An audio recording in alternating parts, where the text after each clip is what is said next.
प्रणाम। जय जिनेन्द्र। मैं सुरेखा शाह आज ये बताने जा रही हूँ कि हमारे ऊपर बहुत बार संकट आते हैं, कष्ट आते हैं, कुछ कलंक आते हैं। तब हम अगर सच्चे मन से धर्म की आराधना करते हैं, सच्चे मन से प्रभु की प्रार्थना करते हैं, तो हम जरूर उसमें से पार लग सकते हैं। पर जरूरी है कि तुम्हारी श्रद्धा सच्ची हो। ऐसी एक कहानी है।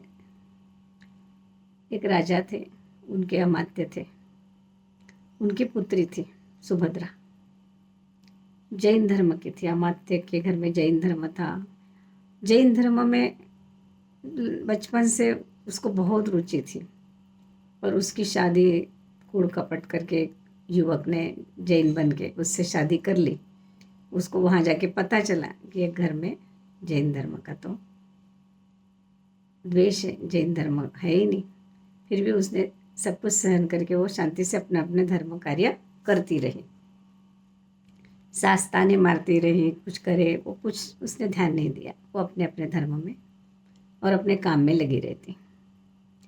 एक बार एक साधु भगवंत महात्मा ओरने आए भिक्षा लेने। सुभद्रा उनको ओढ़ाने लगी, तब उसका ध्यान गया कि महात्मा की आंखों में एक तिनका गिरा है। अगर वो तिनका नहीं निकाला तो उनकी आंखें भी जा सकती थी।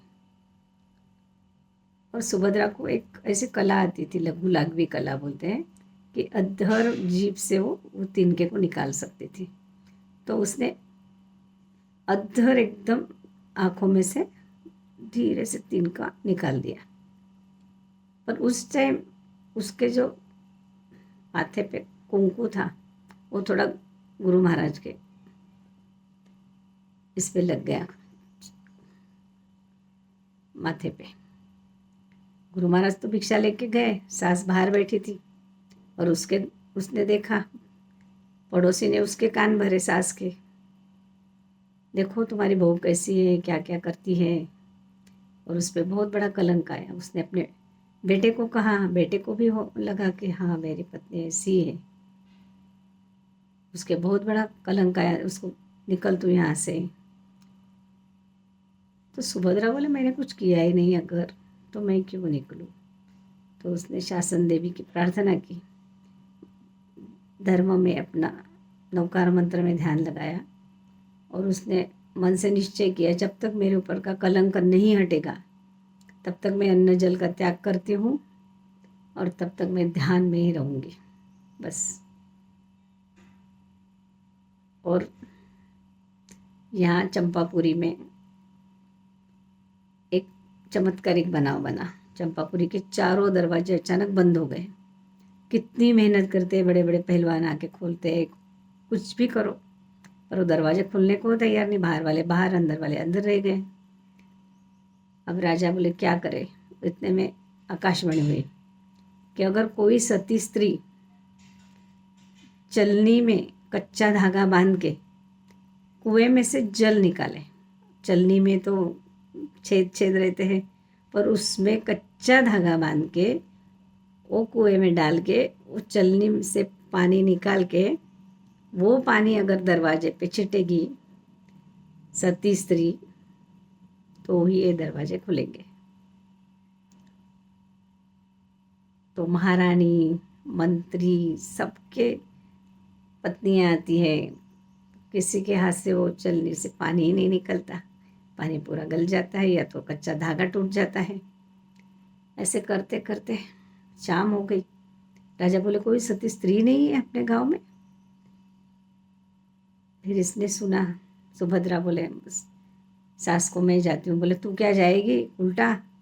उसने कुछ ध्यान नहीं दिया, वो अपनी गई और उसने चलनी ली, उसको कच्चा धागा बांधा और शासन देवी की तरफ, आकाश की तरफ मुँह करके बोली कि हे शासन देवी, अगर मैंने आज तक तन मन से सिर्फ मेरे पति की ही बन के रही हूँ और किसी की भी इच्छा नहीं की है, तो मेरे शील के प्रभाव से इस चलनी से पानी निकालने में आप मेरी सहाय करो।